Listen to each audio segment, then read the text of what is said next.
Всеки един от нас в даден момент от живота си е попадал в грешна компания. Компания, в която той се преструва, че се чувства добре, въпреки че вижда, че хората около него го дърпат надолу и нямат добро влияние върху него. Аз също съм бил в такава компания, но някак си през моя живот аз никога не съм се страхувал да загърбя хората, които имат лошо влияние върху мен и да продължа напред. Има много примери за хора покрай мен, които ги е било страх и просто не са искали да се карат с тази компания. Просто не са искали да прекратят отношенията. Затова в продължение на много време те остават в една и съща компания. Но накрая, когато пътищата им се разделят, това се случва по лош начин. Спомням си, че още от около 12 годишна възраст аз загърбвах приятели, които си мислех, че са ми приятели. Но аз наблюдавах и си правих изводи, че тези хора всъщност ми говорят зад гърба и излизат с хората, за които говорят зле. Не трябва да се съобразяваш с хората, които ти влияят зле. Не трябва да правиш компромиси относно компанията, с която излизаш. Защото приятелите ти са отражение на теб и това какво се случва вътре в теб. И това на какъв етап си в момента. Има известна поговорка, която много хора я повтарят и тя е, че ти си средното аритметично на 5 човека, с които прекарваш най-много време. И това наистина е много вярно. Дори в последните години от живота си, аз продължавам да отсявам хората около мен. Сега ще ти разкажа една история набързо, която наистина преобърна живота ми и как виждам приятелите около себе си. Годината беше 2019, зимата. И аз бях навън с двама от тогавашните ми приятели, които бяха, така да кажем, хулигани, въпреки че бяха на 15 години. Така де, вървяхме си в квартала и видяхме един магазин. Този магазин отвън бяха оставили до хладилниците един стек с бира, Радлер, нали така, плодова бира. И двамата приятели решиха, че просто искат да вземем бирата и да се почерпим, защото тя оставена отвънка.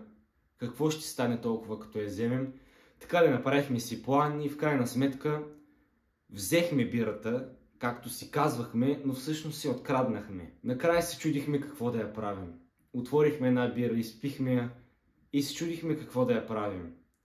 Другите двама отказаха да я приберат в къщи и не се съгласихме да оставим някъде навън. В крайна сметка аз реших да прибера бирата. Взех я бирата, прибрах се и когато се прибрах, нашите ме видяха с този стек с бири. И аз просто не знам какво да им кажа. Ами намерихме стека, това, онова, някакви тъпи оправдания. При което майка ми просто разбра какво е станало. И аз в крайна сметка обясних.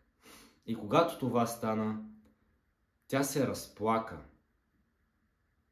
И аз отвътре се почувствах ужасно, защото знаех какво съм извършил. И знаех, че това нещо не съм го извършил аз и че това не беше моята цел. Това се случи, защото бях попаднал в грешната компания. Просто когато видях майка ми да плаче, нещо отвътре се преобърна в мен и аз просто реших, че тези хора не са за мен. Аз не трябва да бъда приятел с тях, защото това е най-малкото нещо, което може да се случи, когато си под грешно влияние. Ами, например, може да попаднеш в някакъв бой. Може да влезеш в ареста за нещо, не дай си Боже. Може, например, тези хора да се напият и да карате кола, когато сте под влиянието на алкохол. И може да стане много голяма беля. Затова Просто искам да ти кажа, не дей да правиш компромиси с приятелите ти. Ако виждаш, че някой ти влияе зле, просто го отрежи от живота си, без да се замисляш и без да бъдеш емоционален. Защото аз разбирам емоцията, че, например, познаваш този човек от много време и искаш да продължиш приятелството си, защото може би сте били в един клас или сте приятели от деца. Това също няма значение. Най-важното е ти да си добре. Постави себе си на първо място и разбери, че ти си средното аритметично на 5 човека, с които прекарваш най-много време. И какви ще искаш да са тези 5 човека? Добри, хора, които разсъждават трезво, хора, които тренират, хора, които не пият алкохол и хора, които също имат приятели, които им влияят добре. Или другата крайност. Хора, които пият, хора, които са пристрастени към хазарт или каквото и да е. Помисли си от коя страна искаш да бъдеш. Тук няма перфектна среда, няма баланс.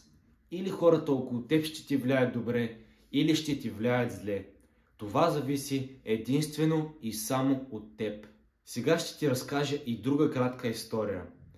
Всички знаем, че в 7-ми клас има матури и се местим в ново училище. Преди 7-ми клас аз бях в много задружен клас.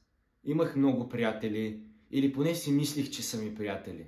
Когато се преместих в новото ми училище, аз вече бях отделен от тези хора. Но реших, че искам да продължа да бъда приятел с тях и да продължим да поддържаме нашите взаимоотношения. Стана 8-ми клас. Аз ги търсих, излизахме може би един път на няколко месеца. В 9-ти клас аз ги търсих, излизахме няколко пъти през някакви месеци.